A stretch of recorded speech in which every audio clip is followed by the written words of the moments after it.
হেরে উইকেটের সমালোচনা করেছে পাকিস্তান।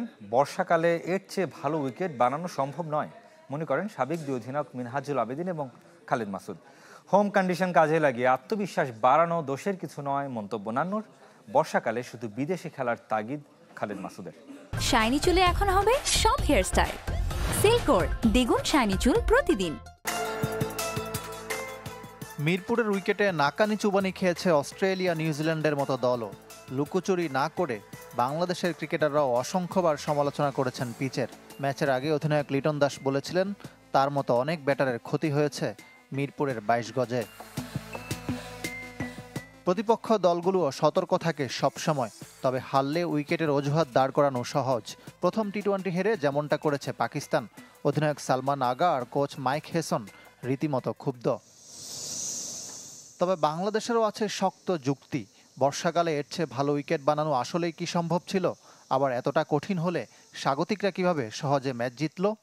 আপনি আসলে নিজেরা আমার কাছে মনে হয় অনেক বড় ভুল করেছে। আপনি যদি বাংলাদেশ দেখেন 7 উইকেটে জিতছে, তো 3 উইকেট পড়ছে, তো বাংলাদেশ কী করে ব্যাটিং করলো? এই এত ভালো বোলিংয়ে রেখেছে। তো বাংলাদেশের ব্যাটিং দেখলেই বোঝা যায় যে যদি 110 রান চেস করে এই যে 15 ওভারে, তার মানে আরও যে 27 বল ছিল, এই 27 বল আরও 40 রান হতো। ম্যাচ হারলে সবাই সমালোচনা করেন ক্রিকেটে, এটা স্বাভাবিক। আপনি যদি স্বাভাবিক ক্রিকেটটা যদি খেলতে না পারলে সমালোচনাটা আসবে। এবং আমাদের মিরপুরে আপনি দেখেন ইংল্যান্ড দল যখন এখানে এসেছিল, ইংল্যান্ড দল যখন টেস্টে হেরেছিল, এই ধরনের উইকেট নিয়ে কিন্তু কোনো সমালোচনা করে।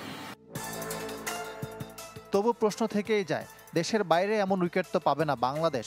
সেটা মেনে নিলেও সাবেক অধিনায়করা বলছেন হোম কন্ডিশনের ফায়দা নেয়া দোষের কিছু নয়। এটা নিয়ে অত চিন্তা করার দরকার নেই। খেলার জয়টা আগে দেখা উচিত। আমাদের হোম সোইলে আমাদের যদি জয়, আমাদের খেলোয়াড়ের টিমের কনফিডেন্টটা বাড়ে এবং আমি মনে করি যে সামনে আরও সিরিজগুলিতে ভালো ক্রিকেট জন্য যথেষ্ট সাহস যোগাবে। অবভিয়াসলি এই উইকেট দিয়ে আপনি ওয়ার্ল্ড ক্রিকেটে আপনি ভালো কিছু করতে পারবেন 100 বার, কিন্তু বর্তমান যে ওয়েদার, সেই ওয়েদারে তো আপনাকে যেমন ওয়েদার তেমন খেলতে হবে।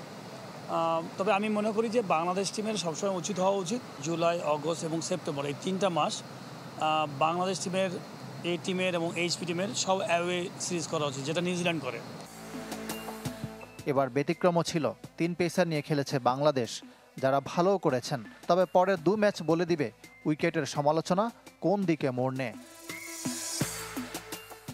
ইকরাম হোসাইন, চ্যানেল 24, ঢাকা।